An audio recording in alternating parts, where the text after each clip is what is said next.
Hello everyone. संकल्प career academy के YouTube channel में आप सभी दर्शकों का हार्दिक स्वागत है। संकल्प कैरियर एकेडमी लेकर के आए हैं यूट्यूब की ऑनलाइन क्लासें, और यह क्लासें हम सिविल सर्विसेज को ध्यान में रख कर के प्रारंभ करने जा रहे हैं। और साथ ही यह हमारी क्लासें उन सभी विद्यार्थियों के लिए अति महत्वपूर्ण हैं जो विभिन्न एग्ज़ामों की अलग अलग आयामों में तैयारी कर रहे हैं, जैसे कि UPSC, PSC, SI, SSC, Vyapam और भी अन्य एग्ज़ामों की जो विद्यार्थी तैयारी कर रहे हैं, उन एग्ज़ामों के लिए ये क्लासें अति महत्वपूर्ण हैं। तो इसी कड़ी में आज हम लेकर के आए हैं सर्वप्रथम इतिहास से हम शुरुआत करने जा रहे हैं, क्योंकि आप सभी जानते हैं इतिहास विभिन्न परीक्षाओं के लिए अति महत्वपूर्ण विषय है। और इतिहास से लगातार क्वेश्चंस देखने को मिलते हैं, और इतिहास विद्यार्थियों के लिए काफ़ी जटिल विषय भी है और सामान्य अध्ययन का एक बहुत बड़ा भाग भी इतिहास के अंतर्गत है। और विशेष करके सिविल सर्विसेज में प्रीलिम्स, मेंस और साक्षात्कार तीनों चरणों के लिए अत्यंत ही महत्वपूर्ण विषय है इतिहास। तो आइए मेरे साथ आप आज से इतिहास की नियमित कक्षाएं पढ़ने जा रहे हैं, और ये आपके लिए विभिन्न एग्ज़ामों के लिए अत्यंत ही कारगर सिद्ध होंगी। तो सबसे पहले हम आज देखेंगे इतिहास को अध्ययन की दृष्टि से कितने भागों में बांटा गया है। तो सबसे पहले यहाँ पे हमने बताने का प्रयास किया है कि इतिहास जो है प्राचीन काल, मध्यकाल, आधुनिक काल और फिर उसके बाद में स्वतंत्रता के बाद के काल का भी हम यहाँ पे अध्ययन करेंगे। प्राचीन काल का अध्ययन हम यहाँ से प्रारंभ करने जा रहे हैं, और इसी कड़ी में सबसे पहले पाषाण काल, सिंधु घाटी सभ्यता, वैदिक काल, महाजनपद काल, बौद्ध व जैन धर्म का विकास, मौर्य काल, मौर्योत्तर काल, गुप्त काल, गुप्तोत्तर काल को कुछ हद तक सामंतवादी काल भी कहा जाता है। और फिर जैसे ही हमारा प्राचीन काल पढ़ कर के पूरा होगा, उसके बाद में हम मध्यकाल का विस्तृत अध्ययन करेंगे। मध्यकाल की शुरुआत भारत में अरबों के आक्रमण के साथ मध्यकाल के इतिहास की शुरुआत होती है, और इसमें हम जैसे कि सर्वप्रथम 712 में मोहम्मद बिन कासिम का आक्रमण, महमूद गजनवी का आक्रमण, मोहम्मद गौरी का आक्रमण, मोहम्मद गौरी के आक्रमण के बाद में विस्तृत रूप से गुलाम वंश की शुरुआत, कुतुबुद्दीन ऐबक के द्वारा दिल्ली सल्तनत में गुलाम वंश की स्थापना, और यहाँ से दिल्ली सल्तनत के महत्वपूर्ण 5 राजवंशों के बारे में हम अध्ययन करेंगे। गुलाम वंश, खिलजी वंश, तुगलक वंश, सैयद वंश और लोदी वंश। और फिर उसके बाद में मुग़लों का शासन, बाबर के आक्रमण के साथ मुग़ल काल का अध्ययन, और मुग़ल काल के बाद में हम आधुनिक काल देखेंगे। आधुनिक काल की शुरुआत भारत में यूरोपीय कंपनियों के आगमन के साथ भारत में आधुनिक काल की शुरुआत होती है, और यह आधुनिक काल हमारा लगभग स्वतंत्रता प्राप्ति तक चलने वाला है। और स्वतंत्रता के बाद भी हम अध्ययन करेंगे जो कि आजकल एग्ज़ाम के पॉइंट ऑफ व्यू से अति महत्वपूर्ण है और यूपीएससी प्री और मेंस में खासकर स्वतंत्रता के बाद के इतिहास को भी नियमित रूप से परीक्षा में शामिल किया गया है। तो सबसे पहले आज हम प्रारंभ करते हैं पृथ्वी का भूगर्भिक इतिहास या मानव की उत्पत्ति, पृथ्वी की उत्पत्ति या मानव का विकास। तो पृथ्वी की उत्पत्ति आज से 4.6 अरब वर्ष पूर्व, 4.8 अरब वर्ष पूर्व या 5 अरब वर्ष पूर्व पृथ्वी की आयु मानी जाती है। पृथ्वी की आयु ज्ञात करने के लिए यूरेनियम डेटिंग का प्रयोग किया जाता है और फिर पृथ्वी के भूगर्भिक काल को विभिन्न कालखंडों के आधार पर हम 3 भागों में बांट सकते हैं और वे महत्वपूर्ण 3 भाग हैं। महाकल्प, जिसे इंग्लिश में एरा कहा जाता है, और महाकल्पों की संख्या 5 है। फिर उसके बाद में महाकल्प के अंदर युग होते हैं, युग या इबोच, और फिर उसके बाद में एक युग में कल्प होता है, कल्प या शक जिसे हम कहते हैं। तो इस तरह से हम पृथ्वी के जियोगर्भिक इतिहास को विभिन्न कालखंडों के आधार पे देखेंगे, जहाँ पे महाकल्प 5 हैं, युग 4 हैं, कल्प या शक की संख्या 18 है।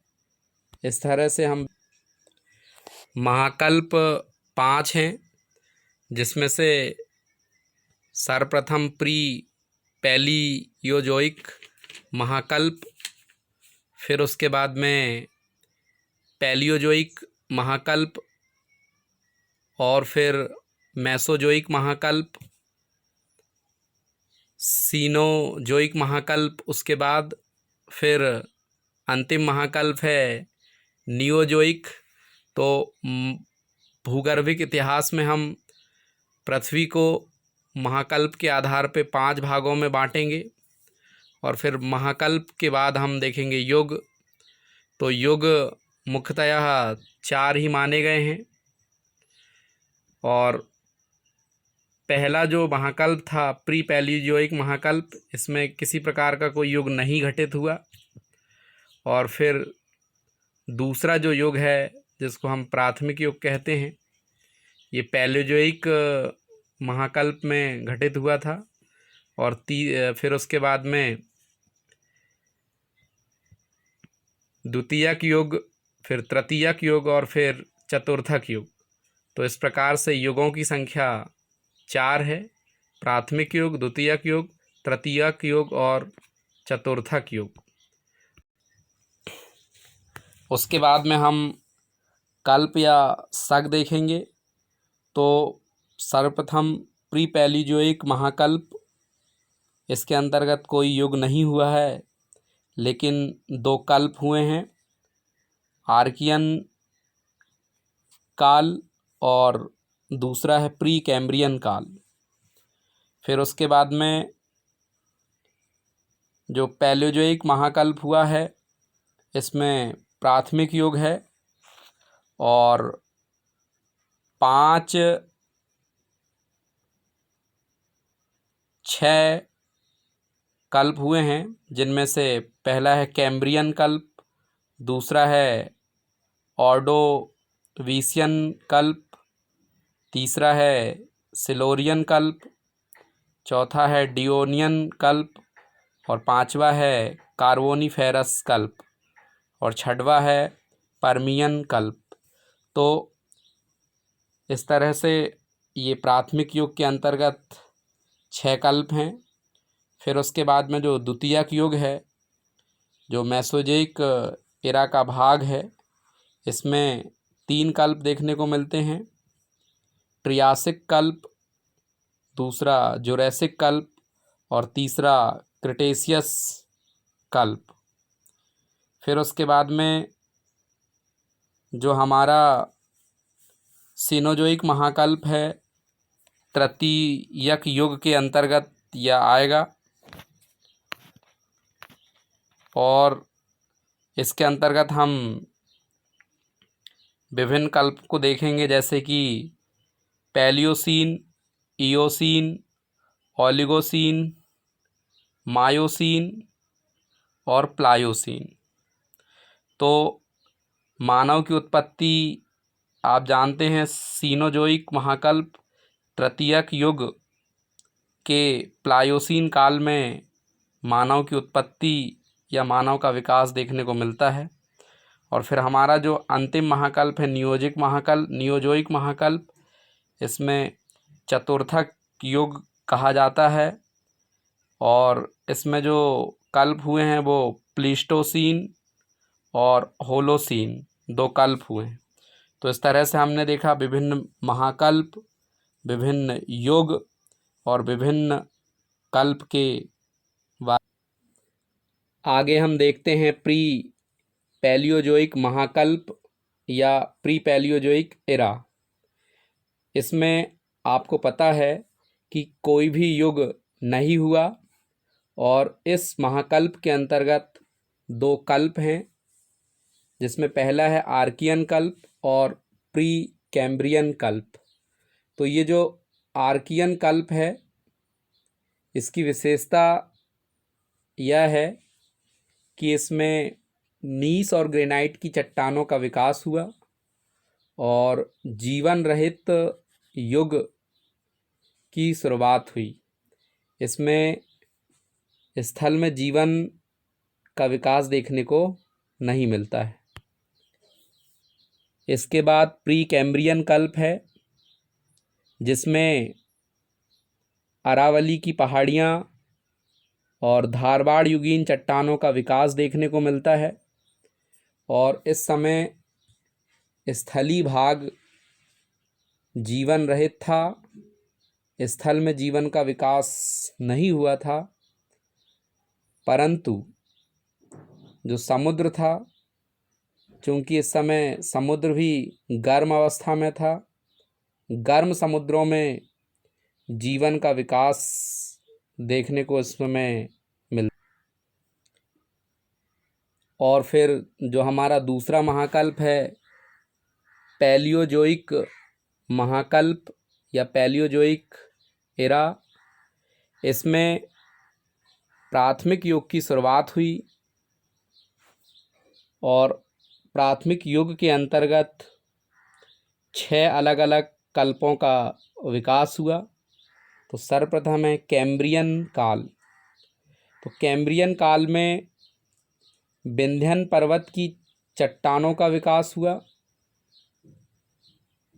समुद्रों में समुद्री घास का विकास हुआ और समुद्रों में सूक्ष्म जीवों का विकास हुआ, समुद्री वनस्पति का विकास हुआ और समुद्रों में कैम्ब्रियन काल में ही बिना रीढ़ वाले सूक्ष्म जीवों का विकास हुआ। इस काल में, कैम्ब्रियन काल में, जिन जीवों का विकास हुआ था उनमें रीढ़ की हड्डी नहीं थी। इसी के अंतर्गत दूसरा देखने को मिलता है ऑर्डोवीसियन काल। यहाँ पर सागर स्थल खंडों के अंदर प्रवेश कर गया था, सागर का स्थल में पूर्णतः प्रवेश हो गया था और इसका साक्ष्य इससे पता चलता है कि इसमें अमेरिका का स्थल लगभग जो है आधा डूब गया था। इस काल में हमें और ज़्यादा विस्तृत अध्ययन नहीं करना है, ऑर्डोवीशियन काल में इतना पढ़ना पर्याप्त। इसके बाद हम सिलोरियन कल्प या सिलोरियन काल देखेंगे। सिलोरियन काल को रीढ़ की हड्डी वाले जीवों का काल भी कहा जाता है और पहली बार सिलोरियन काल में ही मछलियों का विकास हुआ, समुद्र के अंदर प्रवाल भित्तियों का विकास हुआ और रीढ़ वाले जीवों का विकास हुआ। इसीलिए इस काल को रीढ़ की हड्डी वाले जीवों का विकास के आधार पे रीढ़ की हड्डी वाला काल कहा जाता है। इस समय पेड़ पौधों की ऊंचाई 40 फुट थी। अगला हमारा जो काल है उसे डियोनियन काल कहा जाता है, या दूसरे शब्दों में इसे मत्स्य काल भी कहा जाता है या मत्स्य युग कहा जाता है, क्योंकि इस काल में समुद्रों में शार्क मछली का विकास हुआ था, जो कि आकार में काफ़ी बड़ी थी। और पहली बार डियोनियन काल में ही उभयचरों की उत्पत्ति हुई थी।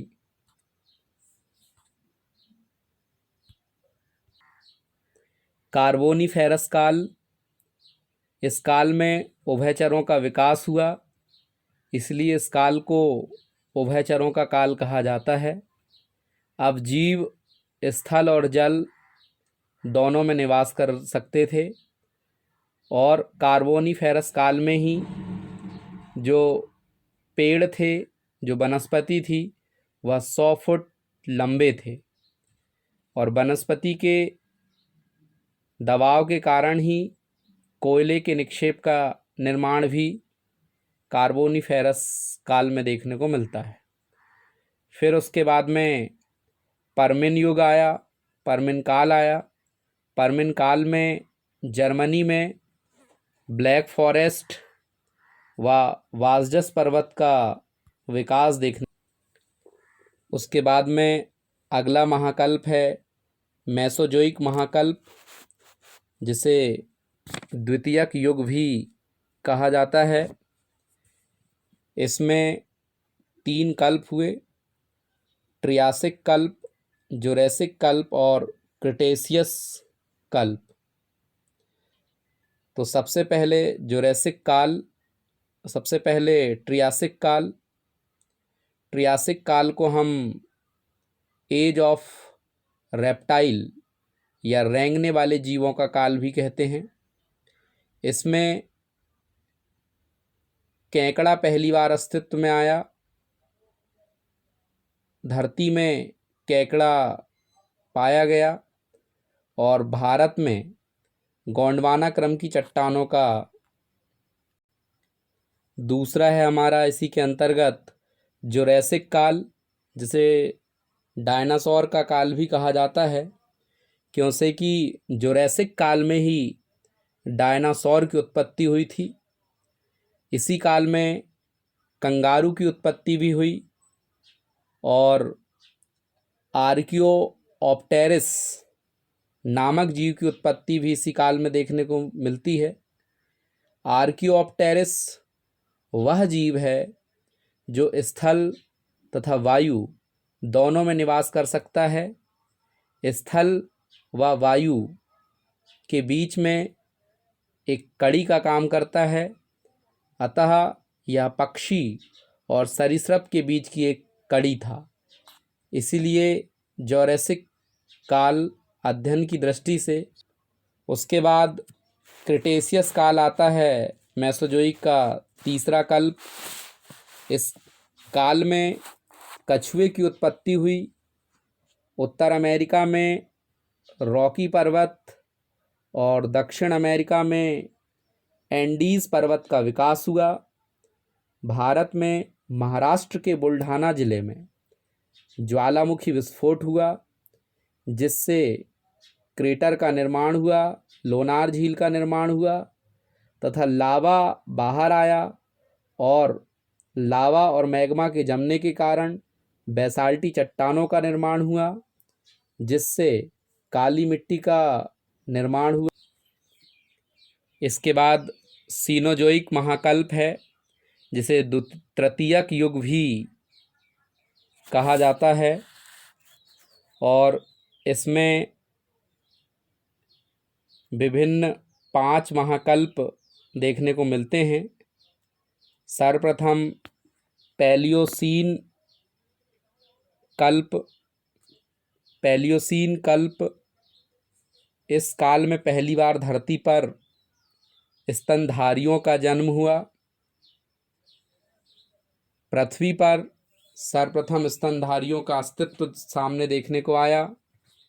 स्तनधारियों के समूह को प्राइमेट्स कहा जाता है और प्राइमेट्स का वर्गीकरण विभिन्न 4 प्रजातियों में किया गया था। मानव, उस समय मानव कपी अवस्था में था, दूसरा गोरिल्ला, और तीसरा चिंपांजी, और चौथा ओरंगटन।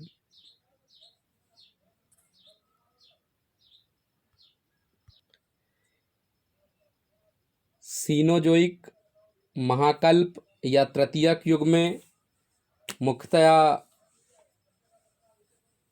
हिमालय का निर्माण हुआ, हिमालय की उत्पत्ति, हिमालय का विकास इसी महाकल्प के अंतर्गत माना जाता है। और इयोसीन कल्प या इयोसीन काल में सर्वप्रथम ट्रांस हिमालय का निर्माण हुआ, ट्रांस हिमालय की उत्पत्ति हुई। ट्रांस हिमालय में लद्दाख, जस्कर, काराकोरम, सुलेमान, किरथर, कुनलुन आदि पर्वत श्रेणियाँ ट्रांस हिमालय के अंतर्गत देखने को मिलती हैं। और फिर उसके बाद में ओलिगोसीन कल्प या ओलिगोसीन काल, इस काल में बृहद हिमालय की उत्पत्ति हुई। फिर उसके बाद में मायोसीन काल में मध्य हिमालय की उत्पत्ति हुई, मध्य हिमालय का निर्माण हुआ। फिर उसके बाद में प्लायोसीन काल, इस काल में शिवालिक हिमालय की उत्पत्ति हुई। और प्लायोसीन काल या सीनोजोइक महाकल्प का जो टर्सियरी युग था, जिसके अंतर्गत प्लायोसीन कल्प था, इसी में सर्वप्रथम मानव की उत्पत्ति के साक्ष्य मिलते हैं। 5वां महाकल्प है हमारा नियोजोइक महाकल्प। इसमें चतुर्थक युग की शुरुआत हुई और इसके अंतर्गत 2 कल्प आते हैं, प्लीस्टोसीन कल्प और होलोसीन कल्प। तो इस कालखंड में विशाल मैदानी भागों का निर्माण हुआ और मैदान में वनस्पति का विकास भी मुख्य रूप से नियोजोइक महाकल्प में देखने को मिलता है। दर्शकों, आप सभी को यदि हमारा यह वीडियो अगर पसंद आया हो तो please like, comment and share और सब्सक्राइब करें और अपने साथी मित्रों को शेयर करें ताकि वे भी हमारी ऑनलाइन क्लासों से लाभान्वित हो सकें। Thanks for watching video.